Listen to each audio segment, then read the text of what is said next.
बिजातला block अंतर्गत खंत पंचायत रामचंद्रपुर प्राय 300 परिवार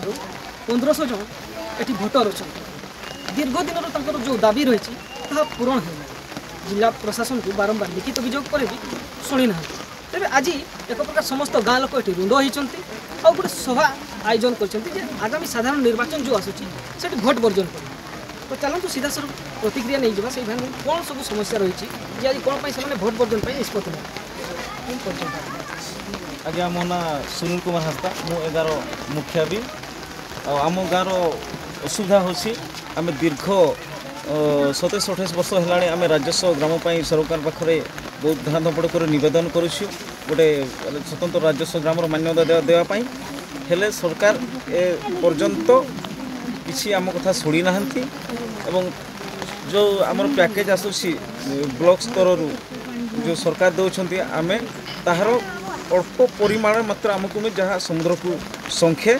आम कहीं उपकृत हो पारना आप शुणिपे जपरी भाव में ब्लॉक को हो कि कौन गाँव जो प्रकार सुविधा से सुविधार वंचित होती तेणु कि रुंड होती तेज आउ जड़े भाई अच्छा प्रतिक्रिया नहीं जावा से कौन कहना चाहते भाई आप परिचय मो ना हूँ जगविमल सोरेन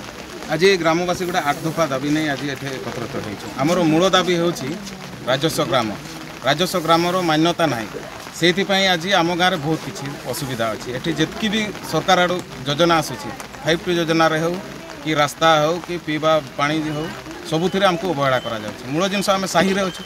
जे पर्यंत यहाँ स्वतंत्र ग्राम हेबनी ताहले ये सब मौलिक सुविधार आम वंचित रोचु से आज ग्रामवासी गोटा एकत्रित होकर आम निष्पत्ति नेउछु जे जदि सरकार आम कथा शुणवे ना ताहले यही 24 निर्वाचन जी भी निर्वाचन आसबे ये ग्रामवासी भोट आउ देवे ना सरकार को सेटा ही आज निष्पत्ति करके आम एकत्रित होइछि।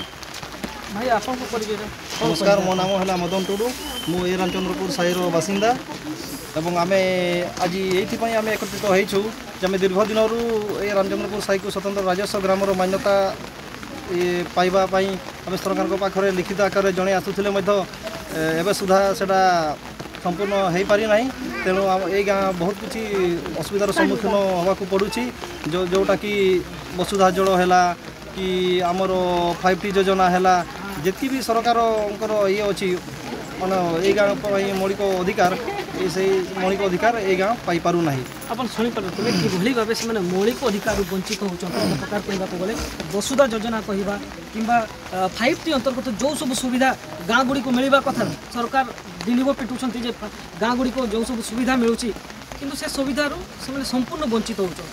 तबे आउ जड़े मौसी अच्छा आम सहित परिचय सीधा सब प्रतिक्रिया नहीं जावा मौसी आप ना हूँ गौरी टुडू मुझे रामचंद्रपुर बासिंदी आमर ये एकाठी होगा कारण हूँ आम राज्य मान्यर भोट ना मान्यता दि जाए तो आमर भोट माने भोट ना है तो आमर बहुत किसी प्रोब्लेम अच्छी आमर ये आम्बुलांस आसवाई रास्ता ना पीवा पानी किसी सुविधा ना आमर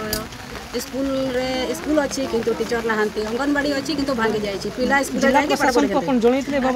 सब जनाई किंतु से आमर घर किसी शुणी ना पर्यंत भी तो आमर